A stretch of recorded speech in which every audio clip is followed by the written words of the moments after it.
영상을 통해 만나 뵙게 되어 반갑습니다. 경영학 관련 여러 전공 과목들의 강의 영상을 올리고 있는 경영학 플러스 알파입니다. 이번 영상은 다국적 기업론 첫 번째 영상으로 준비했습니다.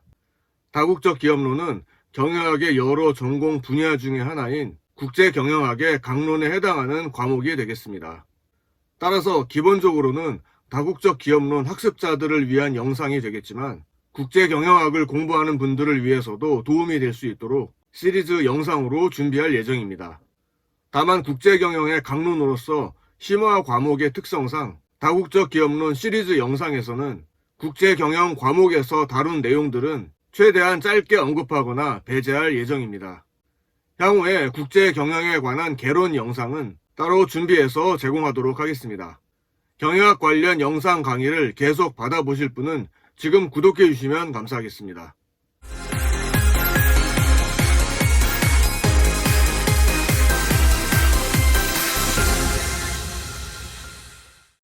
다국적 기업이라는 표현을 처음 들어보신 분들은 아마 없을 것입니다. 그리고 국제경영 과목을 이미 학습한 분들이라면 대략적인 개념은 알고 계시리라 생각됩니다. 일단 여기서는 다국적 기업이라는 용어의 의미와 개념에 대해서 먼저 알아보겠습니다. 다국적 기업이라는 용어는 릴리엔탈이 1960년에 출간한 다국적 기업의 경영이라는 저서에서 다국적 기업이라는 표현을 처음 사용한 데서 비롯되었다고 알려져 있습니다. 여기서 다국적 기업은 멀티내셔널 코퍼레이션, 즉 MNC라고 표현했습니다.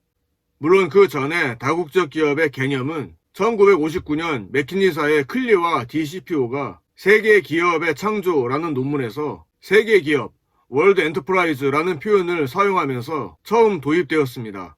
그 이후 1964년에 미국 싱어사의 사장 커처는 하버드 비즈니스 리뷰에 발표한 그의 논문에서 초국적 기업, 트랜스내셔널 코퍼레이션이라는 표현을 처음 사용하기도 했습니다. 최근까지 다국적 기업과 유사한 의미로 사용되는 용어로는 이 초국적 기업을 비롯하여 국제기업, 글로벌 기업과 같은 다양한 용어가 사용되고 있습니다. 또는 지구촌 기업, 세계기업, 우주기업, 범세계기업 등의 표현도 자주 사용되고 있습니다. 이상의 용어들은 대체로 모두 동일한 의미를 지닌 개념으로 파악하고 상호 교환적으로 사용하고 있습니다. 그러나 학자에 따라서는 이러한 용어를 기업의 국제화 정도에 따라 각기 다른 의미로 사용하는 경우도 있습니다. 각 용어의 차이점이라든가 국제화 정도에 대해서는 다음 영상부터 차차 더 정리해 보도록 하겠습니다. 일반적으로 다국적 기업에 대한 개념은 구조적 특성, 경영 성과 특성, 행동적 특성 등 세 가지 기준으로 정의되고 있습니다. 먼저 첫 번째로 구조적 특성에 따라 정의한다면 기업이 경영 활동을 하고 있는 국가의 수, 기업 소유의 국제적 분산 정도, 최고 경영자의 국적 분포 등을 기준으로 다국적 기업을 정의합니다.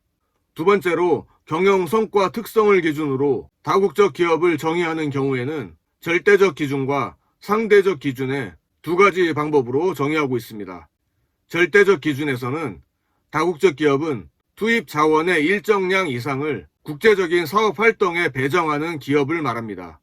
반면에 상대적 기준에서는 절대적 기준과는 달리 일정한 수치를 제시하는 것이 아니라 투자 재원, 기술, 인적 자원 등의 경영 자원이 상당한 정도 국제적인 사업 활동과 연관되어 있는 기업을 다국적 기업이라고 폭넓게 정의합니다.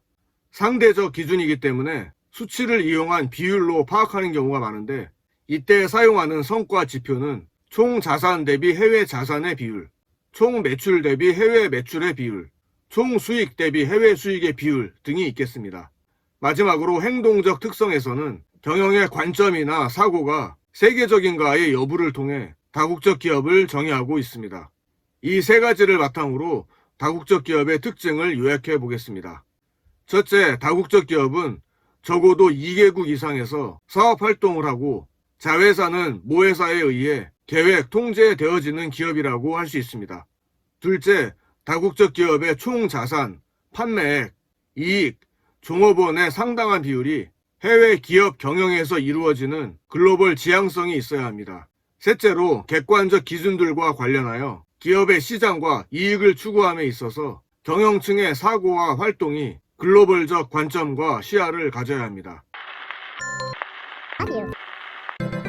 다국적 기업이라는 용어가 사용된 이후 최근에 경영 환경의 변화를 추가하여 새로운 정의를 생각해 본다면 공유경제와 4차 산업혁명 시대의 새로운 다국적 기업의 모습은 글로벌 시장을 목표로 하는 플랫폼 기업들로 이해할 수 있겠습니다. 모기업의 규모가 반드시 대기업이어야 하는 것은 아니고 업종 또한 제조업과 서비스업, 구분의 경계가 허물어지고 있다고 할 수 있습니다. 다음으로 다국적 기업의 연구 방법과 내용에 대해 알아보겠습니다.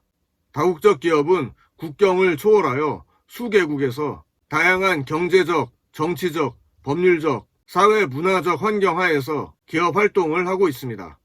이로 인해 다국적 기업은 세계 경제와 각각의 국민 경제에 광범위하고도 다양한 측면에서 관련을 가지고 영향을 미치고 있습니다. 따라서 이에 관한 연구 역시 다양한 영역에서 각기 다른 자신의 학문적 관점과 필요에 따라 다양한 접근들이 이루어지고 있습니다. 이 때문에 미국의 학자들은 이와 같은 다국적 기업에 관한 연구들을 정글에 비유하기도 합니다. 그만큼 다양한 분야에서 다양한 접근들이 혼재되어 있어 한번 미로에 빠지면 빠져나오기가 힘든 미개척 영역의 특징을 가지고 있다는 뜻으로 이해할 수 있습니다. 다국적 기업론이 관계하는 학문적 영역은 광범위하지만 그림과 같이 주요 4개의 학문과 기타 학문으로 구성하는 것이 일반적인 견해입니다. 즉 영상 앞부분에서 언급한 것처럼 국제경영학을 비롯하여 국제경제학, 국제정치학, 국제법학 등 4개의 학문과 함께 문화인류학, 심리학, 지리학, 통계학, 수학 등 학문적 영역은 상당히 광범위하며 학제적인 특징을 갖고 있습니다. 다국적 기업론과 관련된 4개의 주요 학문에 대해 간략히 알아보겠습니다. 먼저 국제경영학 분야에서 다루어야 할 내용은 4차 산업혁명 시대를 맞아 다국적 기업의 구조적 혁신과 변화, 국제경영관리 및 전략에 관한 분야를 포괄합니다. 구체적으로는 국제마케팅관리, 국제인사 및 조직관리, 국제생산관리, 국제재무관리, 국제조세관리, M&A와 전략적 제휴 등이 있습니다. 국제경제학 분야에서 다루어야 할 주요 내용은 다국적 기업의 해외 직접 투자를 결정하는 요인은 무엇인가? 다국적 기업의 해외 직접 투자가 투자국 또는 현지국에 어떠한 영향을 미치는가? 다국적 기업의 해외 직접 투자가 세계 경제에 어떠한 영향을 미치는가와 같이 경제학 분야의 연구 주제와 관련이 깊습니다. 다국적 기업론의 국제정치학 분야에서는 다국적 기업과 현지국 국민들 간의 마찰과 충돌로 인해 발생하는 여러 가지 정치경제적 관계에 관한 내용을 다룹니다. 자유방임 경제에서부터 제국주의 종속이론, 신자유주의와 세계화 이론, 글로벌 금융위기, 유럽의 재정위기에 이르기까지 다국적 기업의 역할과 영향력을 그 범위로 합니다. 다국적 기업의 국제법학 분야에서는 다국적 기업이 전 세계에 걸쳐 각국의 국경과 법 권할권을 넘는 경제활동을 함으로써 수반되는 복잡한 국제법적 문제를 다룹니다.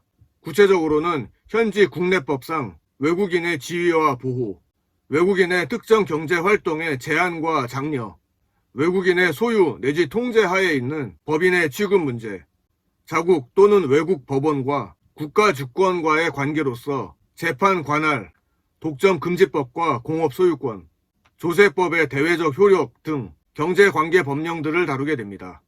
이상 다국적 기업론의 학제적 특징을 설명할 수 있는 4가지 주요 학문을 알아보았습니다. 다만 우리는 경영학 전공자로서 다른 관련 학문들을 전혀 배제하지는 않겠지만 국제경영의 세부 학문으로서 다국적 기업을 이해하고 바라보는 것에 중점을 두고 영상 강의를 진행할 예정임을 알려드립니다. 이상으로 이번 영상에서는 다국적 기업의 개념과 특징에 대해 알아보고 다국적 기업론의 연구 방법과 내용에 대해 알아보았습니다.